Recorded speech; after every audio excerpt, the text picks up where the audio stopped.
Eta eskerrik asko Euskadiko txoko desberdinetatik hurbildu zarien pertsona guztioi. Gaur Mungi ez da Euskadiko beste herri bet. Gaur Mungi alderdian bihotza da, alderdian bihotz gaztea, egiren bihotza. Herri honek beti eukin izen deu zatiek zabalik, eta nire izenean, zinegotxi gize eta udaltaldean izenean, eskerrik asko bertan geure eguna ospatuteagatik. Ez dakitanok ezagutuko duzuen Mungi, baina Mungi herri langilea da, euskalduna, konprometitua eta bertsalea. Eta uste horret direzela egi definititu beste lau hitz. Horregatik gaur hemen ez da bakarrik festa egun bet. Gaur hemen egi euskal gizarten aurrean beran konpromisoa, abertzaletasuna eta euskalduntasuna berrestera dator. Izan be askotan esaten dozkue gaztiok ez gauzela konekteta. Deskonekteta gauzela, politikak ez dozkula interesetan eta bar. Baina gaur plaza hau bete-beteta ikustean uste dut ez dala egia. Guk egikideok komunidadean sinisten dugu, aberrian sinisten dugu, eta sinisten dugu lan egiten Euskadi etorkizunean askatzea lortuko dugula. Mungian elkartu gara gure sustraia gogoratzeko, baina batez ere etorkizunaz hitz egiteko. Egunesoko egitaragoa dekogu aurretik elkar ezagutzeko, eztabaidatuteko, eta nola ez gure herrigintza aldarrikatzeko. Gozatu gure herriaz, gozatu Mungiaz. Eta nik, ez dut askoz gehiago esan behar gaur, horregaitik beste bi egikideri itxa luzatuko dutxiet, aurrera gorka eta ziortza, eskerrik asko.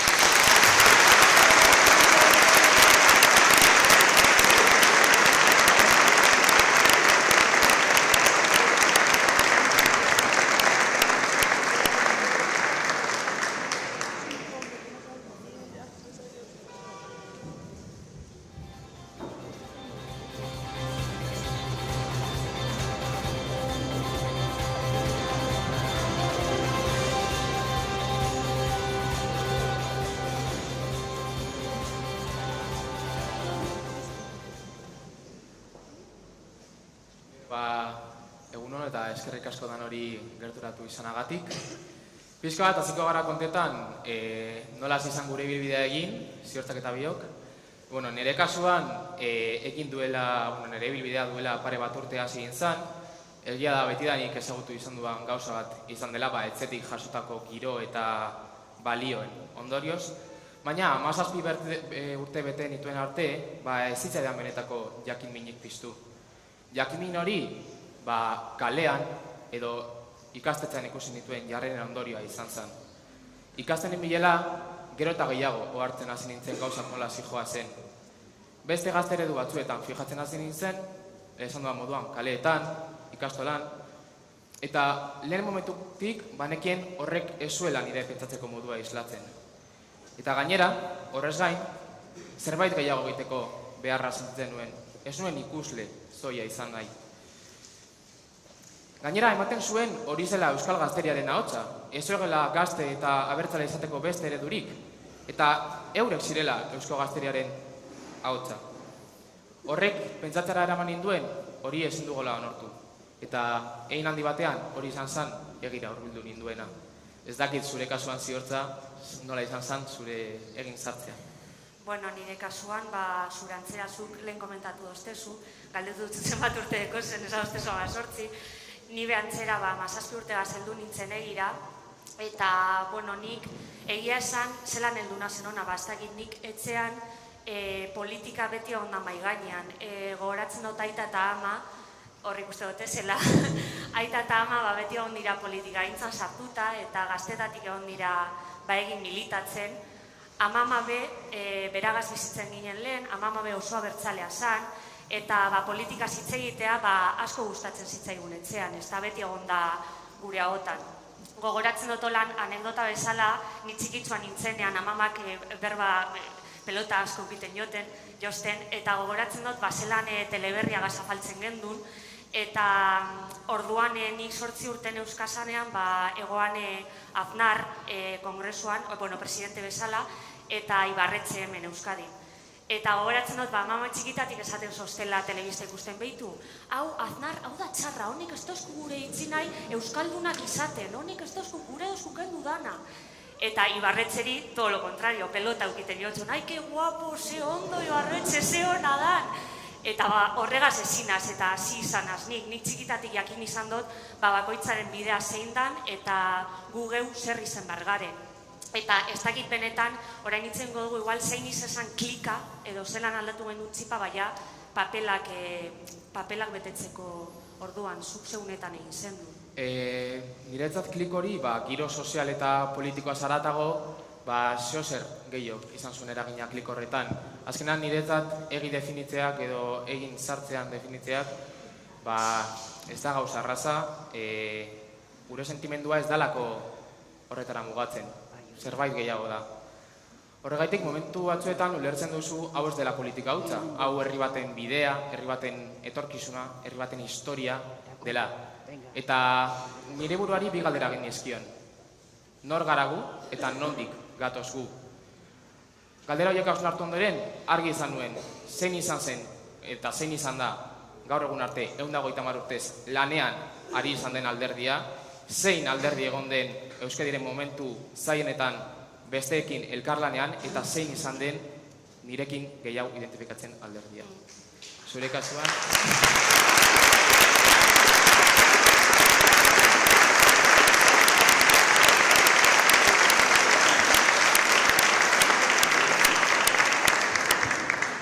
kasuan ez daki... Nirantzea berdin, aurretik esan duten moduan nik ni 17 urtegaz afiliatu nintzen, eta orduan justo unibertsitatea hasi berri izan neuen, eta gogoratzen dut nire fakultatean ikasle movimendu asko egoten zan orduan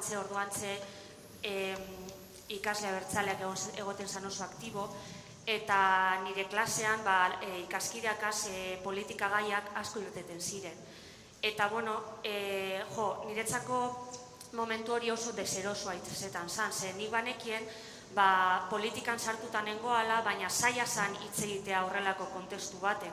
Eta bai gure neuen erakutsi, nik be gauzak egin gure dotezela, nik be aktibo egon gure dotela eta gazteen gaitik mobitu gure dotela eta Euskadiren interesen gaitik be bai gauzak egin nahi dotezela, baina ez neuen sinesten eredu horretan.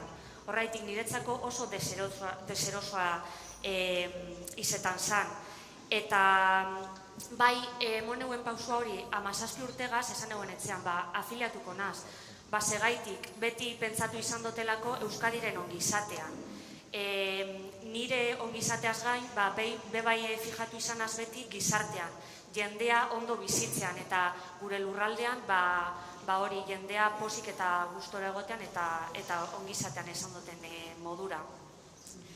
Eta, egi esan, ja urte batzuk darotez afiliatute, ja datorren urtean pena bat izango da eta nostalgia purret emoten dozte, ja egi utziko dut, baina niri egi urte guzti hauetan geuse asko bai emon doztez. Ez dakit zurizuk denbora gitzi darozu, baina ziur nau zuri be geuse asko aporte dut zuzela. Bai,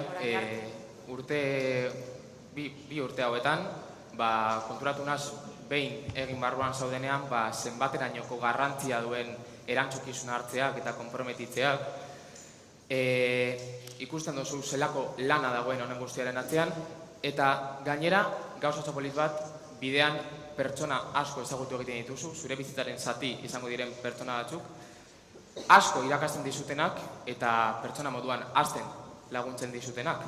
Eta niretzat garrantzitsua dena, eta klik nagusiena nire buruan, konturatzen zarela, badagoela ohikotzat jotzen den gazte ereduti horretatik kanpo, eta badela posible abertzalea, euskalduna eta gaztea izatea egikoa izan da.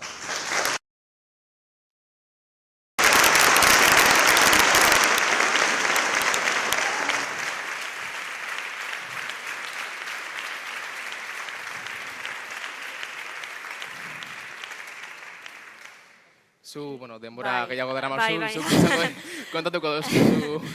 Niri hori gauza asko eman doztez, lagunak asko, hurbileko jente eta konfidantza asko, jente asko.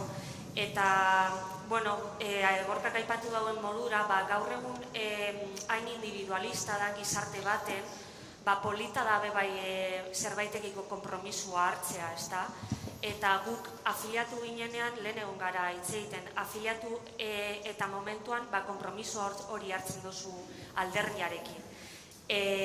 Hori polita dabe bai zerbaitetan sinestea, proiektu bat atzean egotea, eta, askotan hurbileko entzat eta politika mundu honetan sartuta ez dauden entzat zaila da hori bebai ulertzea. Askotan niri lagunak edo kuadriako norbaitek esan dozte, eta barriro deko zu beste zeuzer, edo azte buru guztietan betiako zu zeuzer, elkar rollo.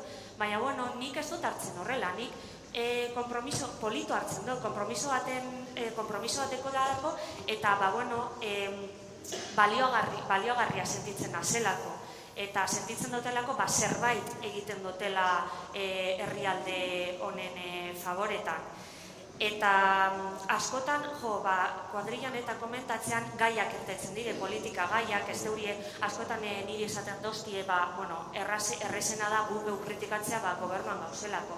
Eta askotan entzuten dugu izartean zelan egik edo diko gazteok edo alderdiak ez dauela begiratzen gazteen interesen favoretan. Eta ez dakite gorkaren generazioan, baina nire generazioan azken aldien asko urteten dan gai bat zer da etxe bizitza. Etxe bizitza gaia gaur egun dau pilpila.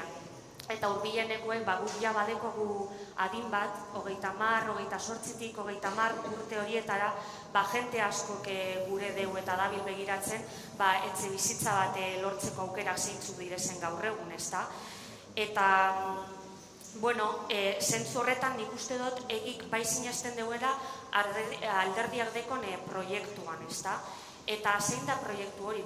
Beste alderdi batzuek askotan, honiri buruz askotan Josebak hitz egin doztu. Zelan beste alderdi politiko batzuek askotan defendatzen daben bakarrik alkiler soia.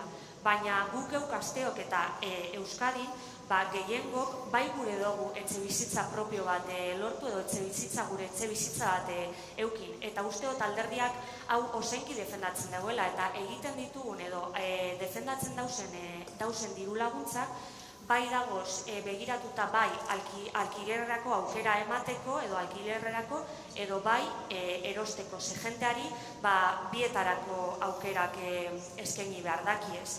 Zentzu horretan, hainbat geuzedeko guz eta Josebak ondo azaldu dozkuz, badekogu, alde batetik dekogu abalak. Eusko Jaurlaritzak deko zenak gaur egun eta abian dauzenak. Bestalde batetik Euskadin badeko kenkari fiskalak, eta hau gogoan izan behar dugu zelan adibidez. Etxe bizitza kontua hemen dekogun gauza bat dala, ze Espainian bere garaian jada kendu izan zan. Eta, aprobetsatu behar dugu horrelako aukerak ere bai. Eta hori eze, aparte, bebai adibidez badeko guz gaztelagun edo emantzipa laguntzak Eusko Jaurlaritzatik bultzatzen direnak. Eta, ez dagiela esan Eusko Alderdi Jeltzaleak ez dauela gazteen interesen alde begiratzen, ez dalako egia. Ze horrelako aukerakaz argi eta garbi gelditzen dalako gure interes propioen alde begiratzen dauriela eta, dekoguzen interesak osaiki defendatzen direla, bai. Ez dakit zuk hau txapa guztia soltetu ostean, ez dakit zuk gaur egun zelan ikusten dozune politika, gazteen politika egoera edo zuk zelan ulertzen dozun bebai. Ni egikideon partez itzengo dut, guk uste guk politika ez dugula ulertzen urruneko gauza bat bezala, ez da lau hormen artean geratzen den gauza bat bezala. Guretzat politika eguneroko bizitzan eragiteko tresna praktiko bat da, jendearen bizitza hobetzen duen gauza bat, komunitatea indartu egiten duen gauza bat, pertsonen bizitza hobetzen duena, esan dudan moduan. Eta horregaitik, gazteok gaur egun politikatik espero duguna oso argia da. Benekotasuna, erantzukizuna, gertutasuna eta noski emaitzak.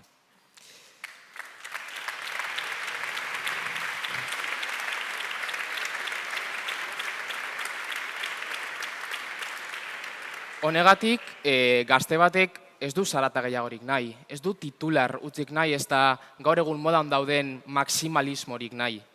Gazteok nahi duguna, politika baliagarri bat da, gure egunerokoan inpaktua dekon politika bat eta egunerokoan nabaritzen dugun politika bat. Etxe bizitzan, hezkuntzan, euskaran, lan aukeratan, herriko bizitzan eta etorkizun duin bat islatzen duen politika bat. Eta ziortzak argi utzi du etxe bizitzaren alorrean arazo bat dekogula, baina argi utzi du be arazo hori aurre egiteko alderdi baten parte garela. Alderdia lanean ari delako. Eta horregaitik egin oso argi daukagu instituzioetan sinisten dugu. Aurrera egiteko tresna dira, beti izan dira instituzioak aurrera egiteko tresna, eta izango dira, etorkizuna ez dalako kalean edo zarata egiten eraikitzen, etorkizuna instituzioetan eta lan egiten lortu egiten delako. Eta etorkizun hau ez da bakarrik egun batzuetan lantzen. Gaur ere instituzioak lanean ari dira, biharko Euskadi eraikitzen ari direlako gaur bertan ere.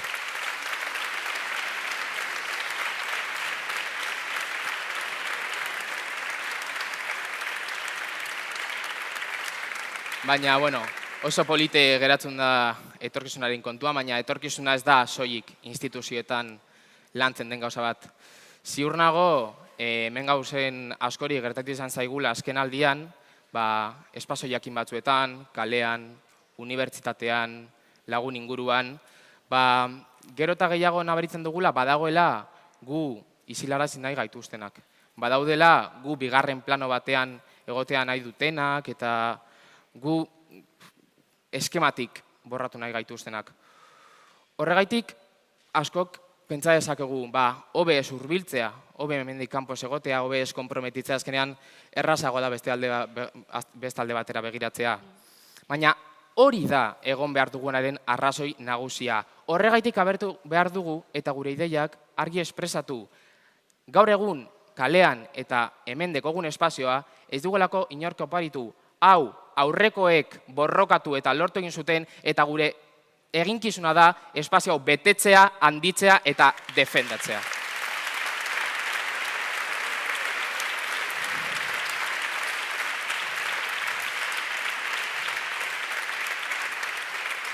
Bueno, esanako guztia estan da eta honegatik,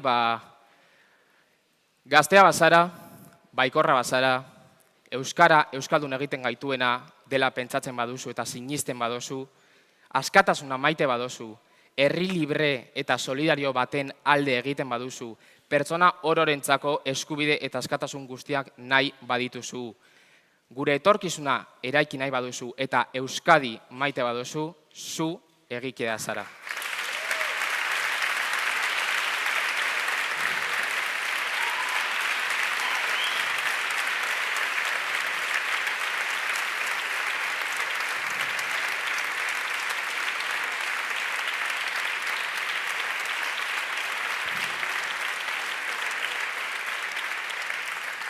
Eta, bueno, ja bukatzeko, txapaekin bukatuko dugu, eta orain hitza ematen diogu Euskadi Buru Batzarreko presidenteari, Aitor Esteban.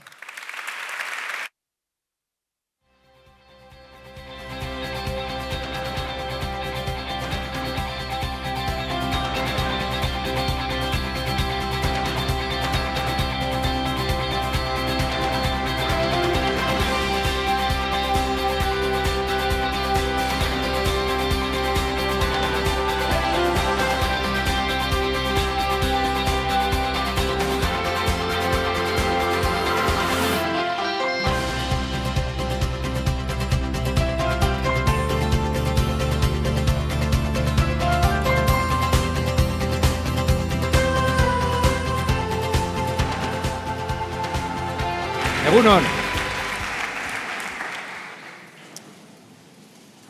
Egunon, egikideok. Zuetariko gehienek, nire egikidea izan nintzela dakizuela, uste dut, 16 urterekin alderdikidetu nintzen, Eusko Alderdi Jeltzalean, eta beraz Eusko Gaztedin, kontzeptu bi horiek, Eusko Alderdi Jeltzalea eta egi, enezinak direlako. Eta, bueno, lehen kontada, zean izan zan, eta noiz, baskietu du, zan bakotxa ez da, hemen Gorka eta Ziortzak azaldu dauzkue, nigo horatzen dauko da zan oroimenak dire, Franko denbora zan, da nire aita Venezuelatik imititzen zen Radio Euskadi entzuten aleginean, etzan erreza izaten da hor, txoko bat, tenbila etxian aberian nun entzuten zen hobeto, berak kontatzen eustazan gauzak, eta gero, klik, noiz egin utzun, eta lehen uste dut gorkak itan dut zola ziortzari beniri, nik uste dut liburu batek, eustala. Aitak pertsiana kutsa batetan eskututa eukasan liburu batzuk, eta hortik bat atara eban, George Estierren El Árbol de Guernica, eta hasi izan zen euretzako, referente nagusia, eta bai, gero, 16 urte neukazela alderdikitu nintzen. Beraz, hau ez da nire lehen egieguna, ez da bigarrena edo hirugarrena, zuek bezalako gaztea nintzen, gezurra da dirudi ere, nire kezka eta ardurekin, etorkizuna nolakoa izango zen argi jakin gabe, baina prest nengoan Euskadiren alde lan egiteko, eta banekien tresnarik onena gure alderdia zela. Eta urte asko pasatu ondoren, eta gauza asko ikusi ondoren, hori bera pentsatzen jarraitzen dut. Ziortzak, Asierrek, edo gorkak esandakoak ezagun egiten zaizkit. Ni ilusio handi izazen nintzen, dana emuteko prest. Eta arrezkero hainbat urte garo da aberriarekiko konpromisoan, eta enaz sekula damu izan. Eta gaur hemen nozue, zuen aurrean, damezu argi batekin nator, etzarete belaunaldi galdu bat, batzuk esaten duten bezala. Aurrera egin nahi duen belaunaldia zarete. Etzarete etorkizuna, gure oraina zarete. Aberrien aldeko bidean horberak aurkituko dau, bakoitzaren nortasuna, naia, gustuen arabera. Aberria toki guztietatik egiten data. Ez da xola zein den zure ogibidea edo jarduna. Unibertsitatetik, enpresatik, denda batetik, kirol elkartetik, gizarte elkarteetatik eta abar. Zuen lekua hartu behar duzue gizartean. Eta baita ere gure alderdian. Eta ez egon ezeren zain. Gure oraina eta etorkizuna erabaki behar duzue zuek ere.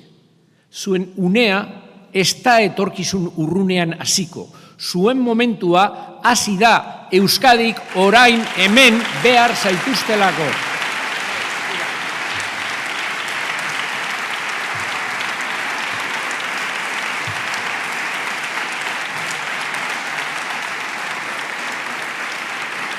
Eta dinotzu edana ez da itzutza. Ez da beste hitzaldi bat gehiago gaur hemen egieguna ospatzen gaudelako. Ikusten duzue jende gaztea kargu politiko garrantzitsuetan txanda hartzen hasi dela.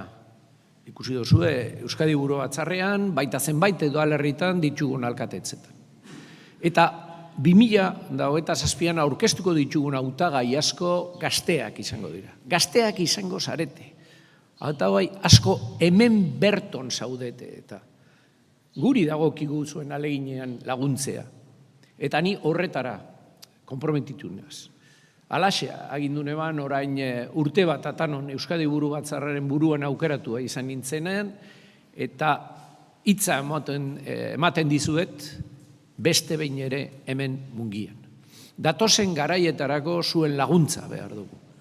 Ikusten duzu ezelan dagoen mundu zoro hau Trump, ekialde ertaina, Venezuela, Kuba, Ukraina, momentu zaiak dira demokraziarentzat, eta sasoi zaiak datoz.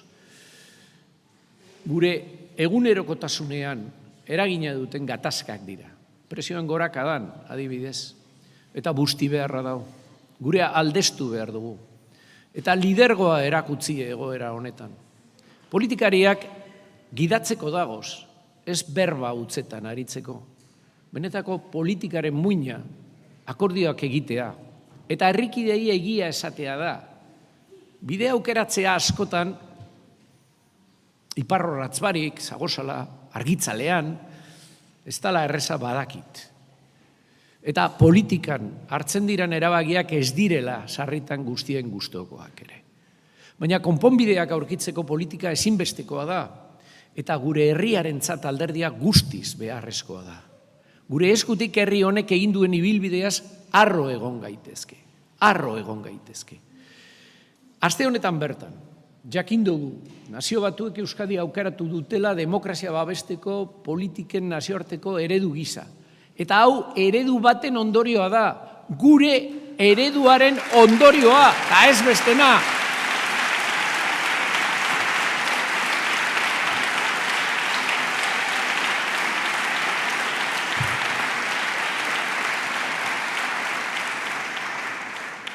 Eredua, gure eredua argi dago zein da, ondo azaldu da Gorkak. Zer gara gu? Gu abertzaleak gara, euskaldunak, euskalzaleak. Aberri hau egunero eraikitzen laguntzen dugu, iragana aztertuz eta etorkizuna garatuz. Giza eskubide guztiak nahi ditugu, pertsona guztientzat. Euskaldun bakoitzak bere bizi proiektua garatzeko neurriak jartzen ditugu martxan hezkuntzan, etxe bizitzan, garraioan, kulturan, industrian eta abar.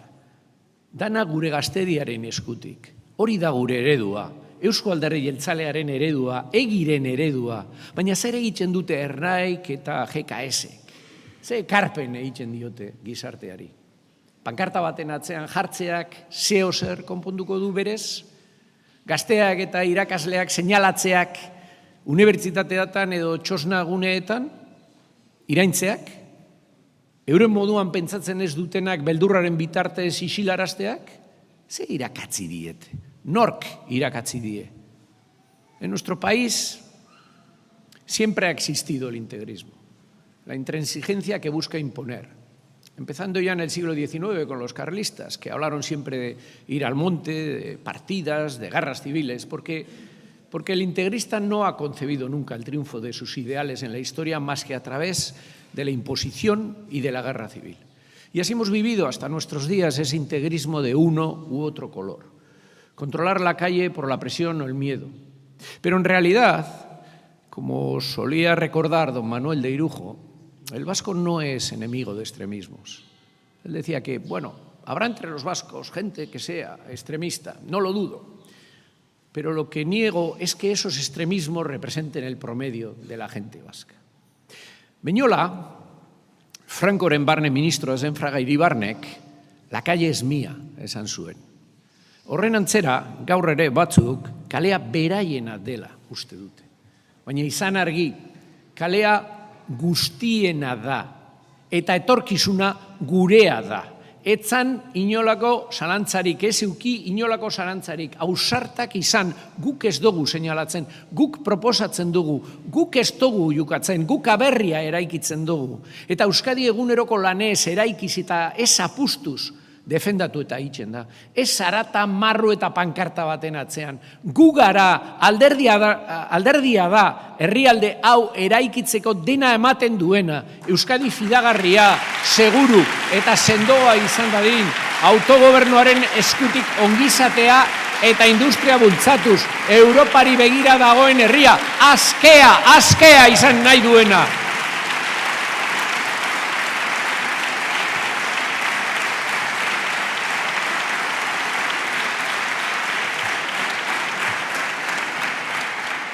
Y efectivamente, el PNV no representa lo mismo que otras siglas. No somos lo mismo.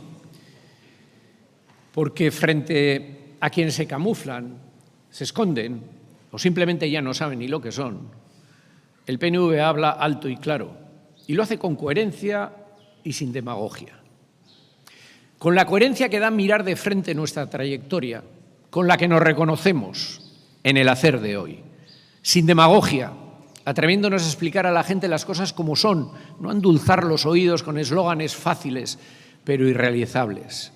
Seguimos siendo quienes apostamos por nuestro autogobierno, porque es la mejor herramienta, sin ninguna duda, para seguir prosperando y seguir aumentando el bienestar de nuestra ciudadanía sin dejar caer a nadie. Somos los que hemos apostado por nuestra industria, apoyado a las empresas, valorado a las y los trabajadores, porque sabemos que un tejido industrial fuerte es la mejor palanca para mantener unos empleos dignos y para poder hacer frente a situaciones económicas complicadas o adversas, como la que vivimos actualmente.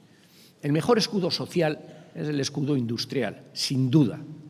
Y somos nosotros, Euzko Alderdi Jeltzalea, quienes llevamos más de un siglo defendiendo lo que queremos seguir siendo.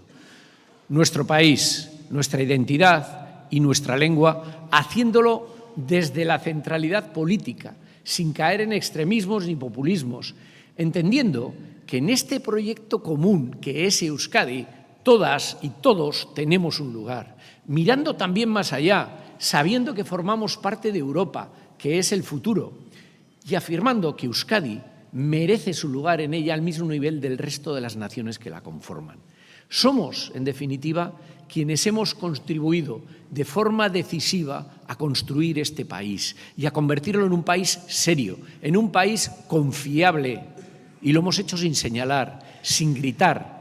Nosotros, nosotras, proponemos, incluimos, sumamos, defendemos la democracia, la libertad, la justicia social y la igualdad. Y tenemos una aspiración clara, ser más pueblo y ser más nación. Ese es nuestro modelo de país y a eso nos vamos a dedicar con todas nuestras fuerzas, a seguir construyendo este país, un país para todas y para todos.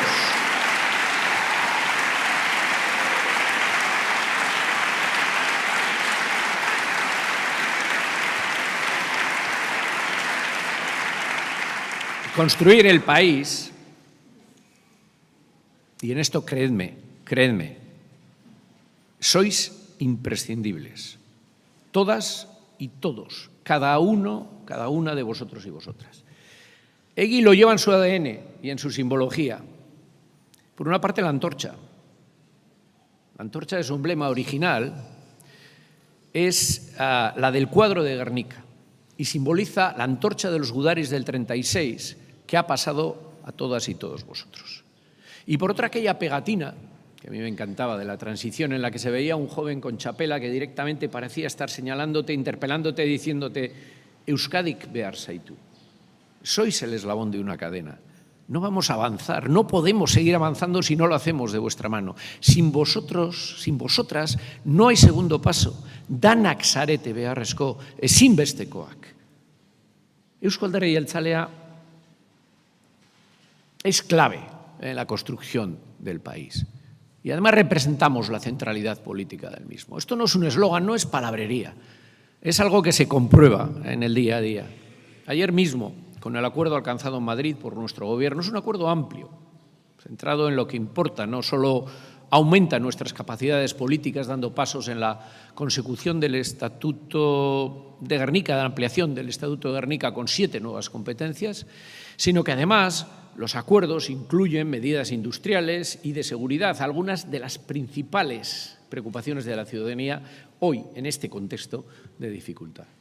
Mientras algunos hacen ruido, bloquean o dicen no a todo, nosotros llegamos a acuerdo, avanzamos, estamos en la política útil y esto es hacer país, esto es hacer país, esto es hacer país.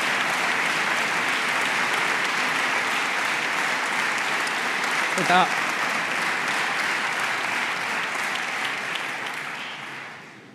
ezinezkoa zirudiena lortu da gure aireportuen kudeaketan Euskadik ahalmena izango du. Eta berri bikaina da, lortutako hitzarmenak 7 konpetentzia gehitzen dizkio gure autogobernuari. Honek garrantzi politiko handia du, zalantza barik. Baina aplikazio praktiko argia ere badu, baita industrian edo segurtasun arloan lortutako akordio garrantzitsuak. Izan ere, zer da politika personen bizitza hobetzeko eragin zuzenik ez badu? Hori da gakoa. Eta horretarako dago Euzko Alderdi Jeltzalea hemen. Eta horretarako jarraituko dugu hemen, herria eraikitzeko eta gure ongizatea handitzeko, aberria eraikitzen jarraitzeko.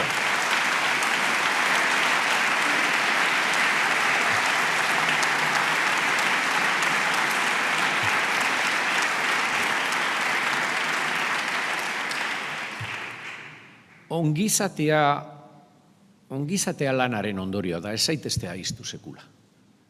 Atzean lana dagoelako funtzionatzen dute gauzek. Zerbitzu publiko onak ditugu eta gure gizartea anitza eta demokratikoa da. Horrela, eraiki dugu eta guztion artean. Eta jarrai dezagun, horrelan, jarrai dezagun. Amaitzera noa. badakit esango dudana dakizuela, eta horregaitik zaudetela hemen, baina ez dago soberan aipatzea. Euskadik merezi du. Nik hori pentsatzen nuen 16 urte nituenean, eta hori xebera pentsatzen jarraitzen dut 58 urte geroago, eta mendarrait. Lehen bezain ziur. Alderdi honek benetakoa dala erakutsi didalako. Ideietan datzala bere indarra, ez interesetan. Baloreak dituela, ikusi, sentitu dodalako. Nire gazte denborako grina, etzala ametzutza. Helburu bereko talde bat garela sentiarazi didalako. Herri hau ez da bakarrik egin eta ez da bakarrik egiten, ez da berez egiten. Lan handiz eta etengabeko konpromisoz eraikitzen da. Ez da berez iraun, ez da iraungo. Ez dago ezer bermatuta, euki argi. Dana da lana, irmotasuna eta neka ezintasuna. Horrela egin zuten gure aurrekoek. Eta horrela jarraitu behar dugu guk. Orain zuen txanda da. Gazteak, zuen garaia da. Individualismo utzeko, sasoi hauetan, nik eskuzabaltasuna eskatzen dizuet. Zuen herriaren aldeko lana eskatzen dizuet. Badakizue argi hitz egiten dudala, ez dakit bertutea dan hori, ala ez, baietz pentsatu gura dut. Aberriak behar zaituzte. Ez da erreza izango, baina merezi du. Euskadik zuen alegina, zuen izerdia merezi ditu. Alderdiak ere bai. Bizi aberria bizi. Gora Euskadi askatuta!